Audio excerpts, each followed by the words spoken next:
อรุณสวัสดิ์เช้าวันนี้วันดีวันใหม่หลวงปู่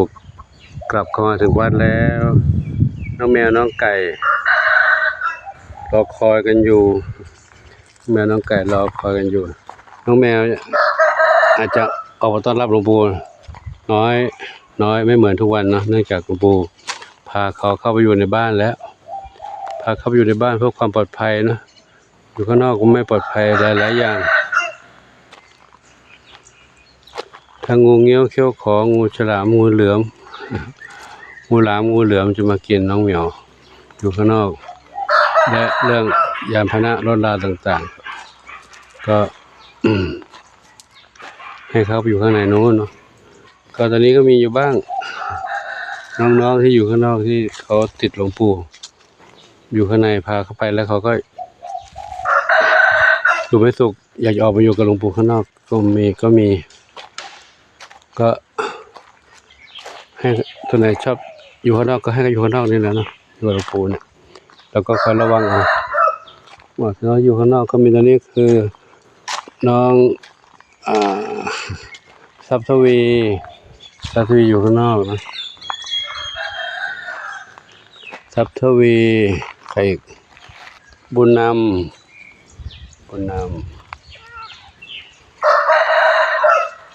แล้วก็น้องอันนี้น้องแพนด้าเท้าขาวใหญ่น้องสีหน้าส้มเมื่อวานพาเขาไปอยู่แล้วพาอยู่ในบ้านแล้วถ้าเขางอแงอยากจะอ้อนหลวงปู่ให้เขาอยู่ข้างนอกก่อนแล้วก็น้องนี่ส้มอ่อนอยู่ข้างในแล้วก็ไปทะเลาะกับเขาเป็นผู้ชายนะทะเลาะเขาก็เลยออกมาข้างนอกดีกว่าอยู่ข้างนอกกันด้วยกันนี่มานี่ดิมานี่อีก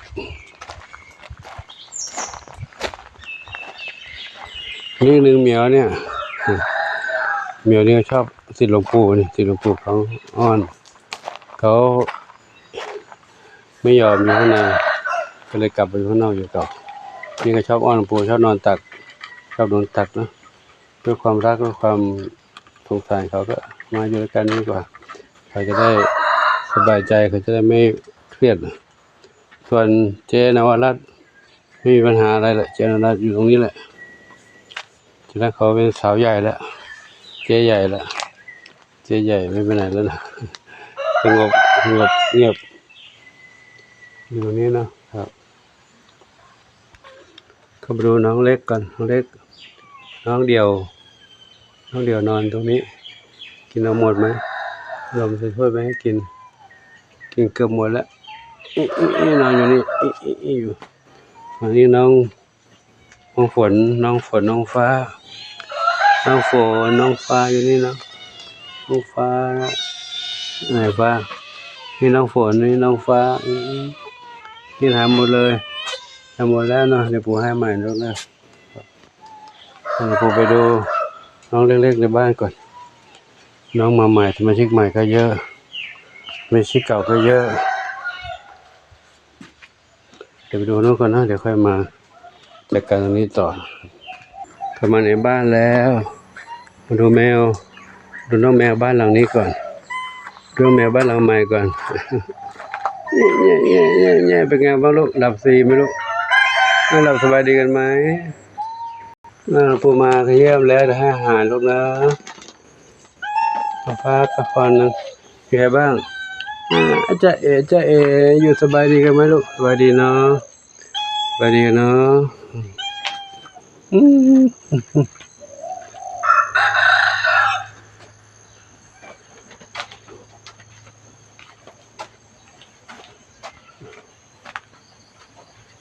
มีใครบ้างนอนในนี้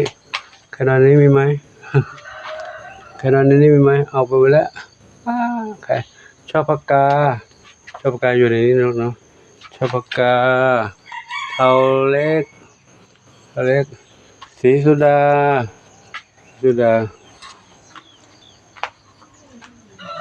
ส้มขาวใหญ่ดำสนิท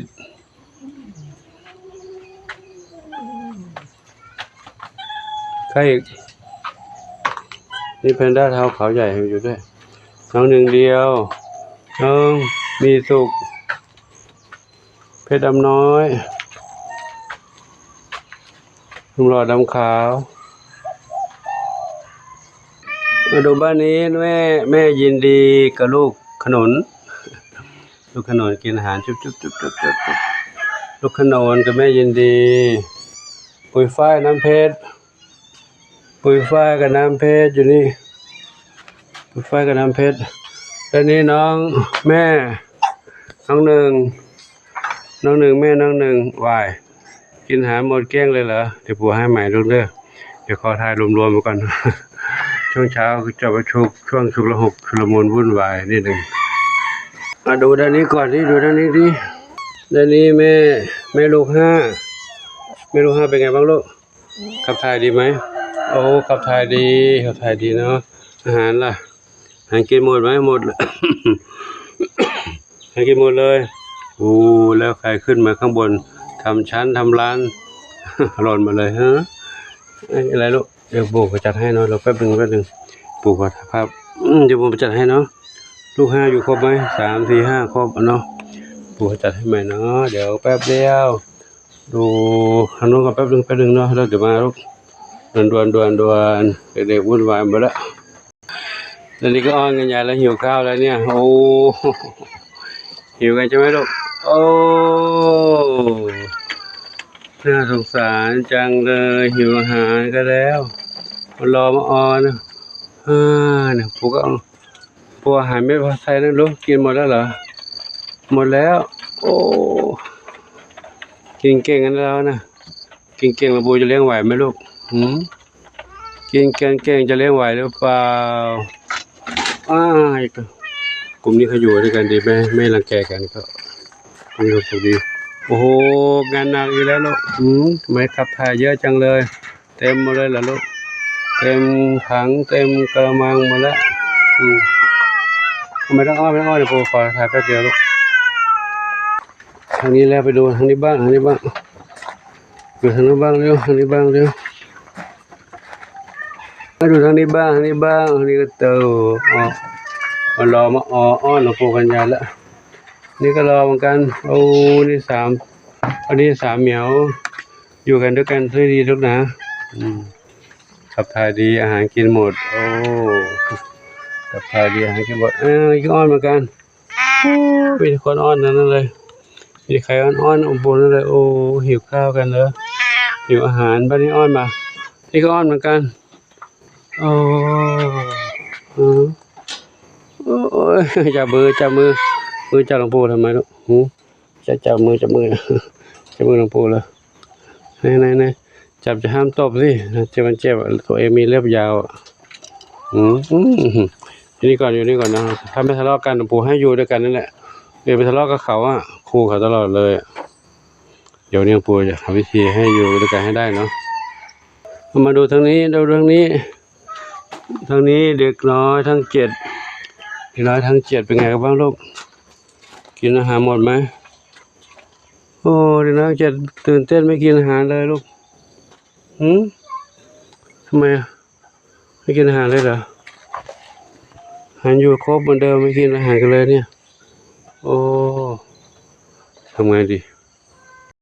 ไม่กินอาหารกันตื่นเต้นกลัวหลวงปู่เหรอกลัวทำไมหลวงปู่ช่วยหนูไงเป็นไงลูกไม่ต้องกลัวเนาะเดี๋ยวปู่มาเดี๋ยวอาหารเปียกมาให้ดีกว่าเนาะอาหารอร่อยๆเด็กจะได้กินได้เนาะ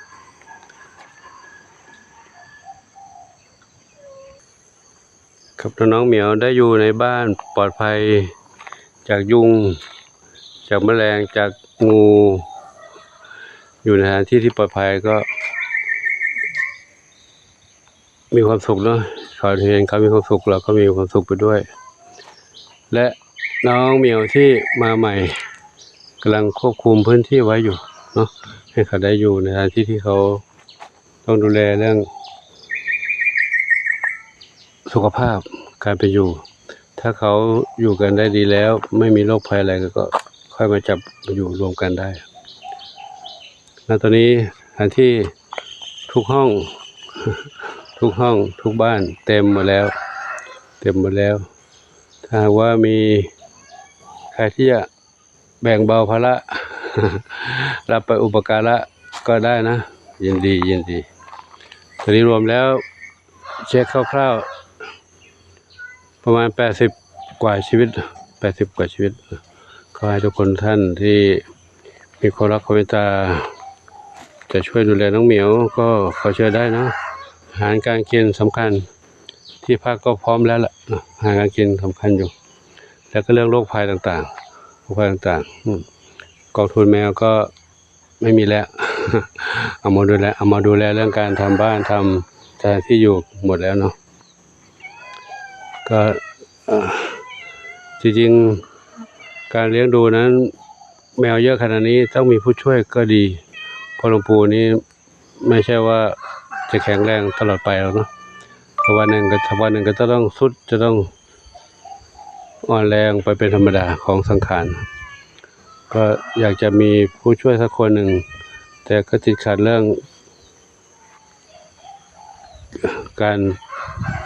ต้องจ้างเขานะเพราะเขาไม่มีใครมาช่วยฟรีๆช่วยจิตอาสาก็มีหลวงปู่นี่แหละดูคนเดียวดูแลคนเดียวถ้าสักวันใดวันหนึ่งหลวงปู่ล้มป่วยลงไปเมียนี้ก็จะแย่เลยนะแย่อดข้าวอดน้ำไม่มีใครมาเก็บขี้เก็บกระบะทรายดูแลเรื่องถ้วยโถโอชามก็ วันนี้หลวงปู่ก็ มีอาการ เริ่มบ่งบอกแล้วว่าสังขารเริ่มจะไม่ไหวอ่อนแอเป็นหวัดเป็นไข้จ้าเหมียวเหมียวไม่ต้องอ้อนหลวงปู่เนาะแต่ก็ได้มีเหมียวเนี่ยได้มีเหมียวคอยอ้อนคอยดูคอยมาให้กำลังใจหลวงปู่ก็ยังใจยังสู้อยู่ใจเข้มแข็งอยู่นะ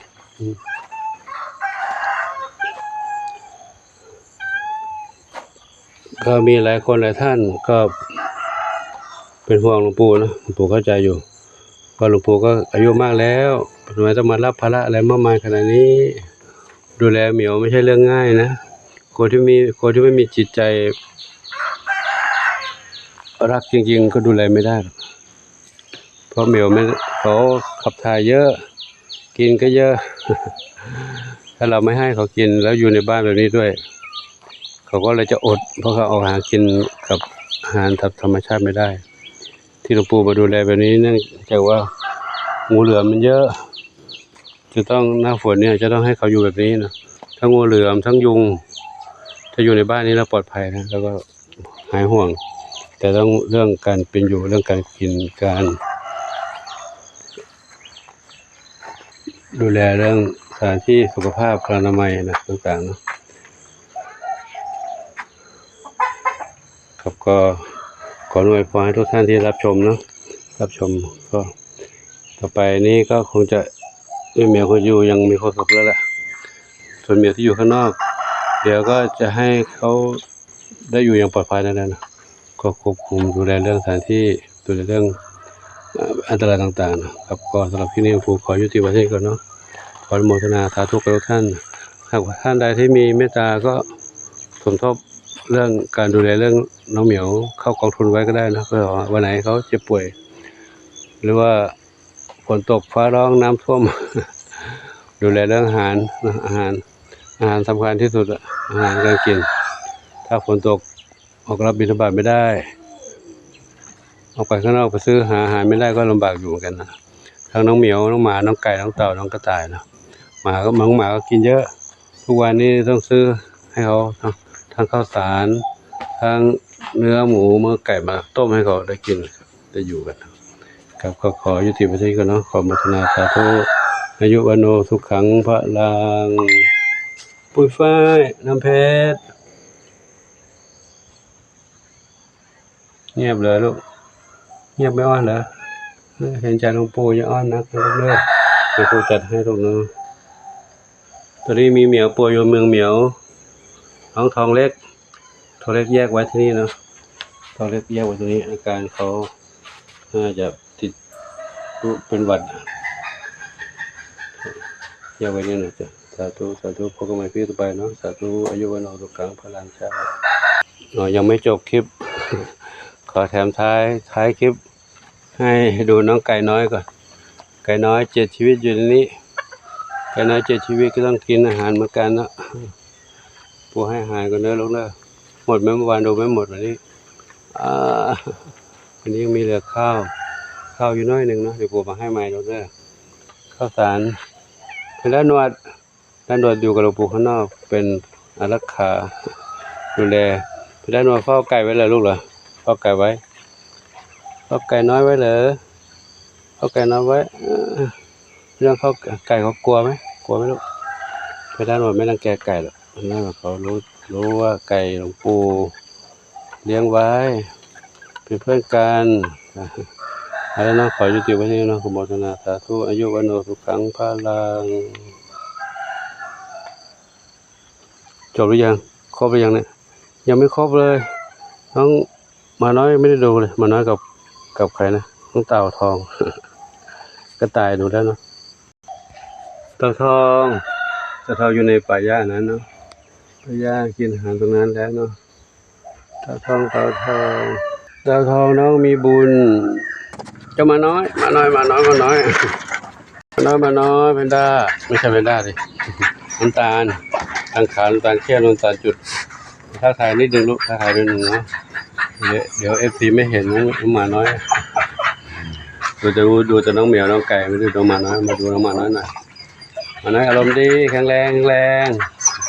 ล่าเริงดีหมาน้อยกินอาหารแบบบ้านๆนี่เนาะเราซื้อให้เขากินทุกวัน